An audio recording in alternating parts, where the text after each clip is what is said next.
부활 제3주간 수요일에 보내드리는 오늘의 강론, 부산교구 가야성당 부주임 표용훈 다미아노 신부의 강론을 들으시겠습니다.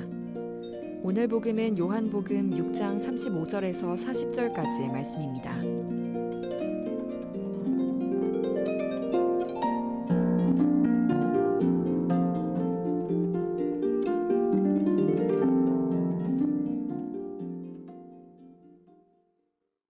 그때 예수님께서 군중에게 이르셨다. 내가 생명의 빵이다. 나에게 오는 사람은 결코 배고프지 않을 것이며 나를 믿는 사람은 결코 목마르지 않을 것이다. 그러나 내가 이미 말한 대로 너희는 나를 보고도 나를 믿지 않는다.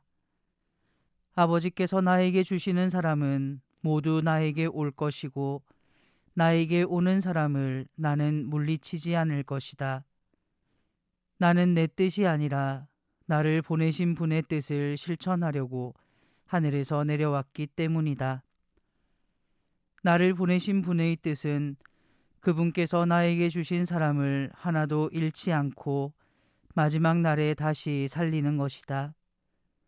내 아버지의 뜻은 또 아들을 보고 믿는 사람은 누구나 영원한 생명을 얻는 것이다.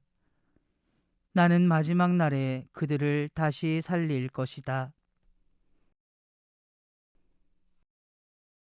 찬미예수님, 부산 가톨릭 평화방송 애청자 여러분 반갑습니다. 오늘 복음에서 예수님께서는 내가 생명의 빵이다. 나에게 오는 사람은 결코 배고프지 않을 것이며 나를 믿는 사람은 결코 목마르지 않을 것이다 라고 말씀하십니다. 그렇지만 이런 말씀도 하십니다. 그러나 내가 이미 말한 대로 너희는 나를 보고도 나를 믿지 않는다. 내 아버지의 뜻은 또 아들을 보고 믿는 사람은 누구나 영원한 생명을 얻는 것이다. 결국 영원한 생명은 예수님께서 생명의 빵이시라는 것을 믿어야만 주어지는 은총이라는 것입니다. 과연 여러분은 예수님께서 생명의 빵이심을 믿고 그분을 통해 힘을 얻으며 살아가십니까? 그리고 우리는 생명의 빵인 예수님을 다른 사람에게 전해주고 있습니까? 저는 오늘 복음을 묵상하다가 돌아가신 김수환 추기경님의 당신의 밥이 되겠습니다라는 제목의 글이 생각이 났습니다. 이 글에서 추기경님께서는 이런 말씀을 하십니다. 서울에서 열렸던 세계 성체대회를 준비하는 중에 내가 특별히 관심을 두었던 말은 우리의 밥이 되기까지 하신 주님이라는 것이었습니다. 이 말은 외국어로 생명의 빵, 영어로는 부서지고 바수어진 빵이라고 표현하기도 합니다만 우리는 그냥 밥이 되었다라 쓰고 있습니다. 여기서 나는 밥이라는 단어에 대해 빵을 단지 밥으로 바꾼다는 의미로서가 아니라 남의 밥이 된다고 할 때 갖는 의미를 생각해 보았습니다. 우리가 흔히 저 사람은 우리 밥이야 라는 말을 사용하는데 이 얼마나 남을 무시하는 말입니까? 그렇지만 주님은 그렇게까지 우리를 위해서 당신을 낮추고 비우신 것입니다. 정말 남의 밥이 될 만큼 아무것도 아닌 것이 되었습니다. 성체대회의 이 뜻을 회상시키면서 많은 분들에게 크리스마스 카드를 보낼 때 밥이 되자 혹은 내가 밥이 될 수 있도록 기도해 달라는 말을 많이 했습니다. 물론 여기에는 한국 교회도 정말 이 사회의 모든 굶주린 이들, 목마른 이들을 위해서 밥이 될 만큼 자기를 내놓을 수 있다면 얼마나 좋겠는가 하는 소망이 담겨져 있었던 것입니다.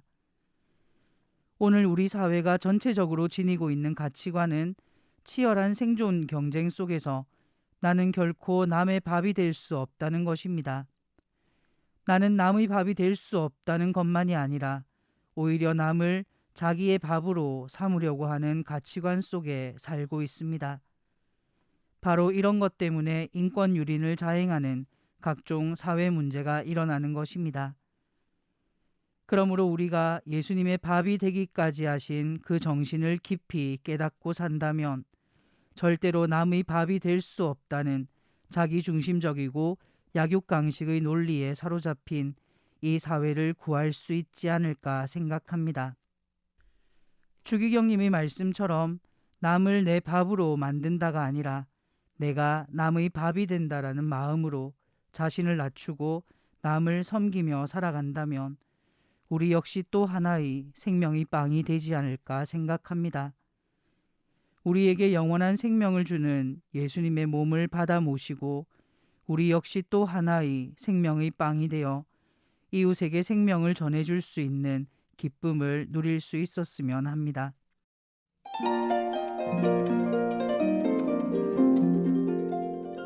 지금까지 부산교구 가야성당 부주임 표용훈 다미아노 신부의 강론을 들으셨습니다. 내일도 표용훈 신부의 강론이 이어집니다.